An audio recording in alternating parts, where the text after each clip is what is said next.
to salute the chairman of the Transportation Infrastructure Committee, Chairman Peter DeFazio. Because of his leadership, we are bringing a bill to the floor today that not only builds the infrastructure of America, but helps to rebuild the middle class. It does so in a transformative way, and you'll hear about it from our colleagues here. And in doing so, it does so with equity. That's what I'm so proud of in the bill. It puts equity front and center, benefits targeted underserved communities, communities of color, rural communities, and regions with persistent poverty, in addition to everything else. It's called the Invest in America Act, a strong jobs-creating package that seizes the once-in-a-century opportunity to rebuild America's infrastructure.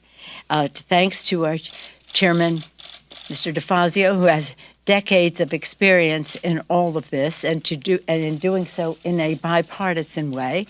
Also, thanks to Chairman Frank Pallone of the Energy and Commerce Committee for the water aspects, and he'll talk about that. We're joined by Eleanor Holmes Norton. She will be Eleanor Holmes Norton, chair of the T&I Subcommittee on Highway and Transit, so important in all of this. Representative Donald Payne of New Jersey, Subcommittee on Railroads, Pipelines, and Hazardous Materials.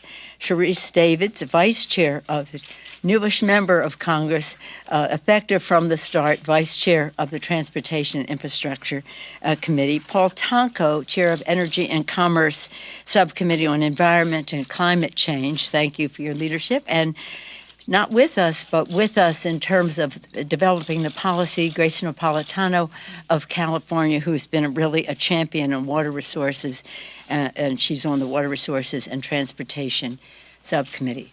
This is all to say that these are some of the people, a good deal of the leadership, to bring these pieces of legislation to the floor, but all part of what President Biden has presented to us to build back better, and build back better in a way that many more people will participate in the shall we say, the prosperity that this building back better will bring to our country.